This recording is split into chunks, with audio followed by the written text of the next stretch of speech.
Even before Rinpoche came into this world, there were suggestions that this child was extraordinary.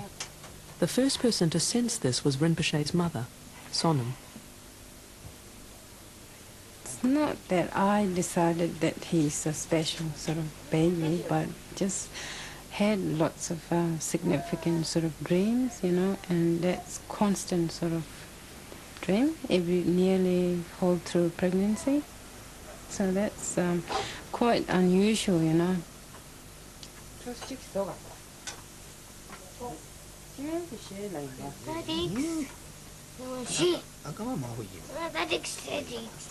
Prior to Rinpoche's recognition, I think everybody around the place had quite a strong feeling that he was not just an ordinary kid.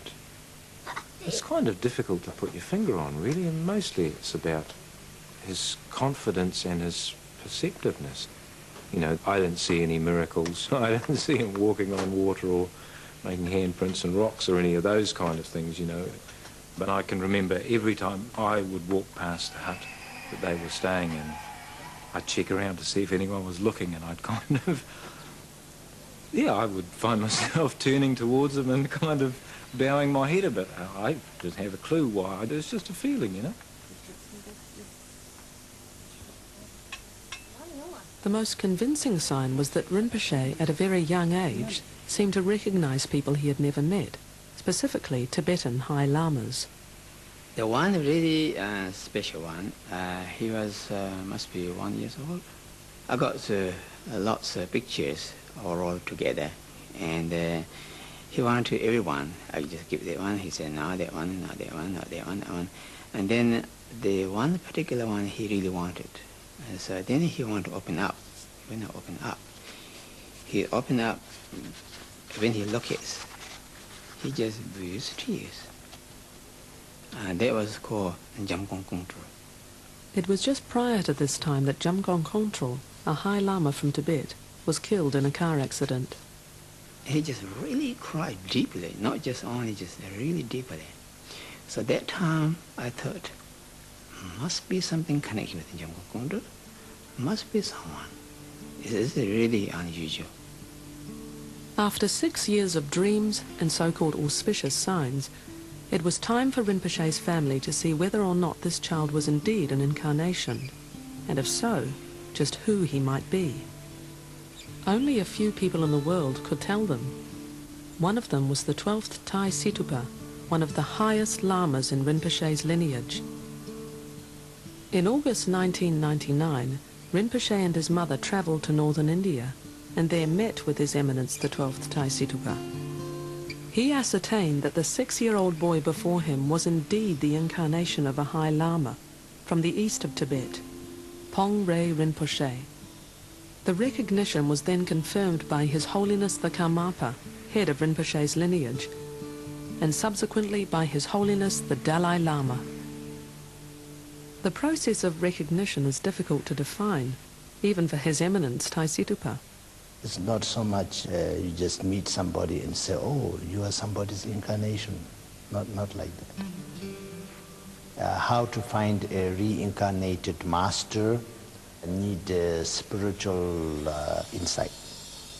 I have to exercise all of the teachings that I have received from my masters, and as well as all of the practices that I have done, and also all the other indications. One of them was a dream, and I dreamed one old Rinpoche, old Lama actually, he was born somewhere and he died again, quite young, and then he was born again very far away. And in the dream I got the description that it will take for an eagle to fly 9 days and 9 nights to get there. So that indicates very far away. Maybe from Tibet, eagle might fly over New Zealand, you know. What should I make now? Red cotton. Okay, we can just leave the bus outside. Yeah. When Rinpoche returned to New Zealand from India, he did so as a monk. He would now only ever wear Buddhist robes. Why? You make both of them. I'll just make something else like garage and stuff. Okay. You make the house. And he would now not be returning to his friends and classmates at the local Wainui primary school. See a mountain. Mountain. They collect honey. They collect it. They do collect nectar. Look how big and fat it is. He was just an average little boy. He was, could be quite mischievous, just like any other 6-year-old. He's flying. He's flying up and away.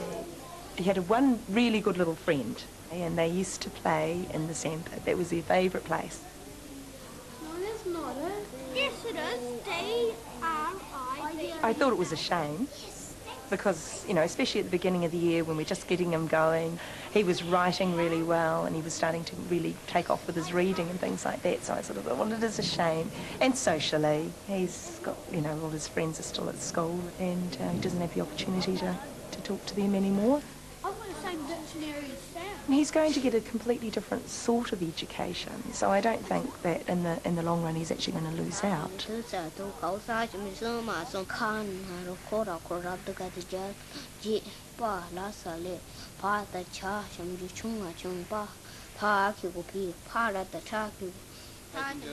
think it was really amazingly quick, really quick, very fast. His learning, even his memorized, is amazing.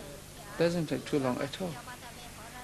Rinpoche is learning Tibetan in preparation for his education at the monastery in India. He leaves in just a few months. Which one easy for you, Tibetan or Indian? Tibetan.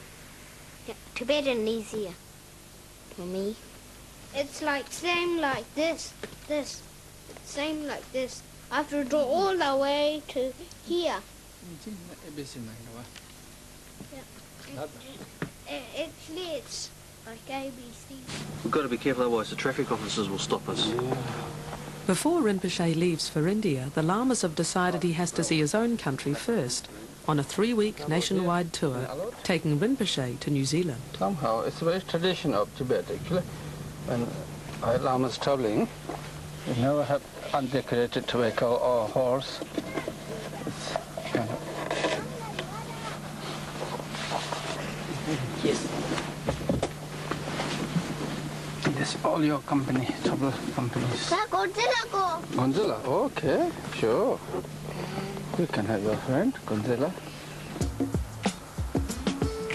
Mama sometimes said when it's like a round road, he said go slowly.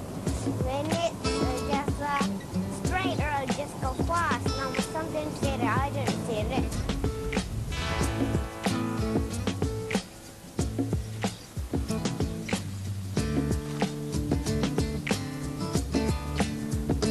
Lama Shedu from Tibet.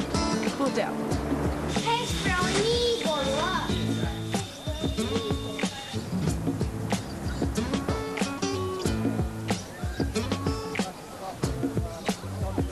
My friend, how are you? Hello. How are you, Shusman? 3, 2,